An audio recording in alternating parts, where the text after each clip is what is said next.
hukum membaca bismillah bersama surah Al-Fatihah.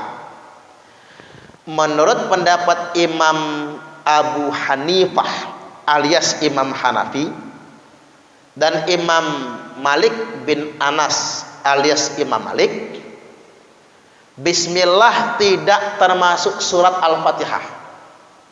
Cuman bedanya Imam Hanafi tetap mensunahkan membaca bismillah, Imam Malik tidak mensunahkan membaca bismillah bersama Al-Fatihah. Dan menurut pendapat Imam Asy-Syafi'i dan Imam Ahmad ibnu Hambal alias Imam Hambali, bismillah adalah ayat pertama dari surat Al-Fatihah. Hanya bedanya, kalau Imam Syafi'i bismillahnya jahar dikeraskan bersama Al-Fatihah yang dibaca jahar, sedangkan Imam Hambali bismillahnya disirkan walaupun Al-Fatihahnya jahar. Nah, adapun yang kita amalkan, karena kita ini taklid hukmiyah ke madzhab Syafi'i, maka berarti bismillah adalah ayat pertama surah Al-Fatihah. Dan bismillah kita baca jahar kalau Al-Fatihahnya dijaharkan. Bismillah pun disirkan kalau Al-Fatihahnya disirkan.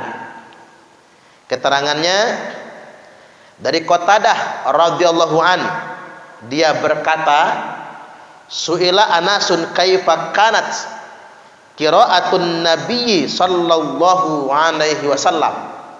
Kata Qatadah, Anas telah ditanya tentang bagaimana cara Nabi membaca Al-Fatihah di dalam salat. Faqala, Anas berkata, kanat maddan, Nabi membaca Al-Fatihah dengan tempo pelan, tidak cepat. Jadi tartilnya tartil pelan, tidak cepat, pelan memanjang. Tsumma qara'a, lalu beliau membaca Bismillahirrahmanirrahim. Ya muddu bi bismillah, Nabi memanjangkan bismillah. Wa yamuddu birrahman, memanjangkan ar-rahman. Wa yamuddu birrahim, memanjangkan ar-rahim. Maksudnya begini, orang baca bismillah bisa begini, Bismillahirrahmanirrahim, bisa. Tapi Nabi tidak begitu bacanya, tapi Bismillahirrahmanirrahim. Jadi tempo panjang. Kan ada tempo cepat, ada tempo panjang. Itu maksudnya.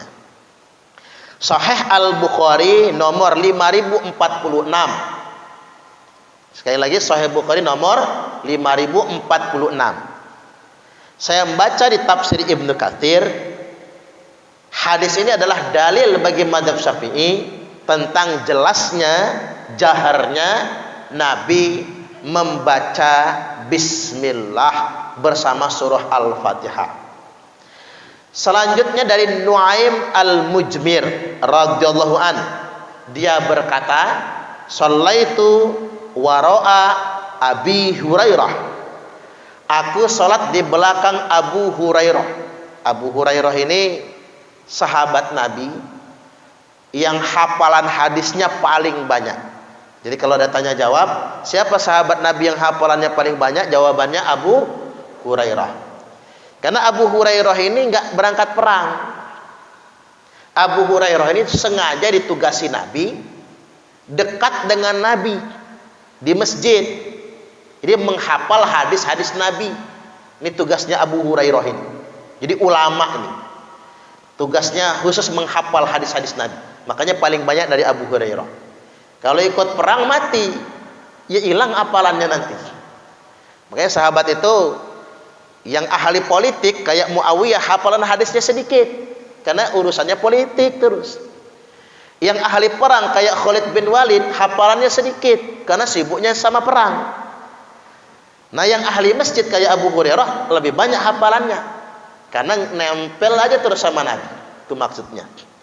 Dari Nuaim bin Al-Mujmir, aku salat di belakang Abu Hurairah, faqara'a Bismillahirrahmanirrahim. Abu Hurairah bersama Al-Fatihahnya membaca Al-Fatihah secara jahar, secara keras. Tsumma qara'a bi ummil Qur'an, beliau membaca kemudian Al-Fatihah sampai selesai ila akhirih, sampai akhirnya. Tsumma yaqulu idza sallam, lalu Abu Hurairah berkata selesai salam, walladzi nafsi biyadihi, demi zat yang jiwaku ada di tangannya, ada dalam genggamannya. Bahasa kitanya apa? Demi Allah, inni la asbahukum salatan bi Rasulillah sallallahu alaihi wasallam.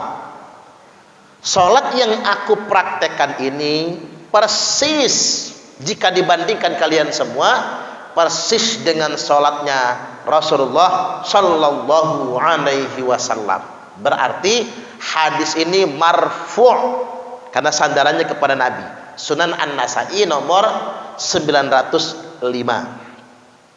Selanjutnya dari Abu Hurairah radhiyallahu an, dia berkata, qala Rasulullah sallallahu alaihi wasallam, telah bersabda Nabi, idza qara'tumul Fatihata faqra'u bismillahirrahmanirrahim fa innaha ihda ayatiha.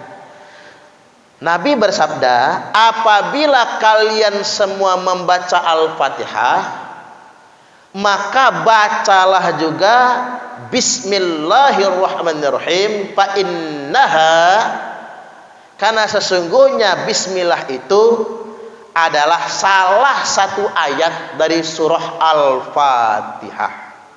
Ini perintah Nabi.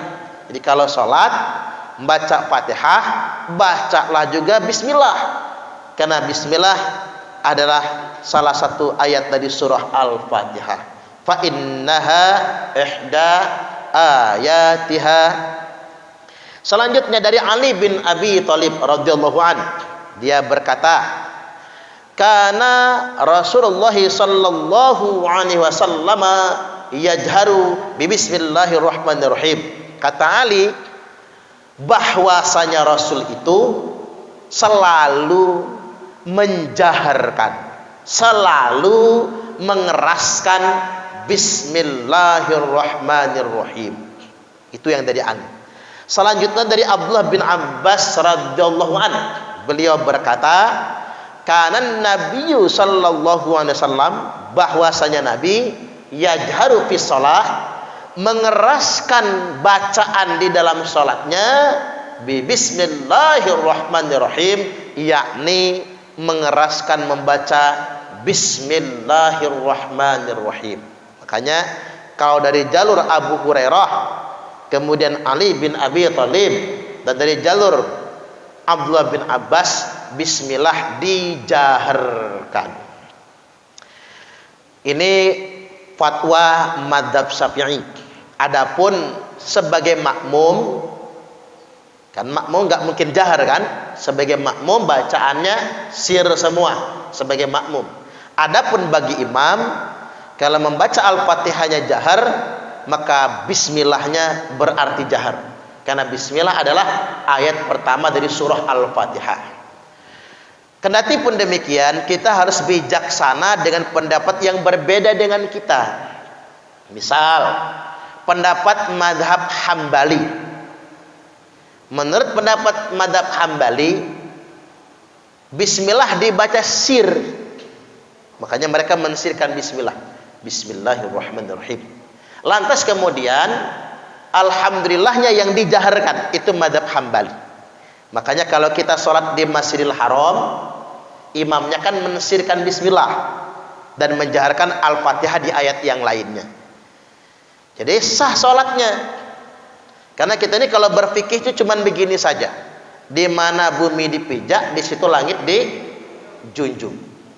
Lain ladang, lain belalang, lain lubuk, lain ikannya itu saja. Wong Masjidil Haram itu tergantung siapa rajanya. Kalau raja Arabnya bermadzhab Syafi'i, ya kunut subuhnya, jahar bismillahnya. Kalau raja Arabnya bermadzhab Hambali, ya enggak kunut subuhnya, sir bismillahnya, tergantung raja. Karena kalau di Arab, Bu, semua masjid wajib satu madhab dengan pemerintahnya. Wajib. Bukan cuma masjid, pesantren, sekolah, wajib satu madhab dengan pemerintah. Pemerintahnya bermadhab Hambali, maka semua sekolah, semua amaliyah di masjid wajib persis pemerintah. Kalau enggak dapat izin. Sama kayak Brunei Darussalam dan Malaysia, negara jiran kita. Di Brunei sama di Malaysia wajib bermadhab Syafi'i. Maka di Malaysia nggak ketemu masjid yang nggak kunutan, pasti kunutan. Karena madhab resmi kerajaan Malaysia adalah Syafi'i. Dan masjid-masjid wajib bermadhab Syafi'i.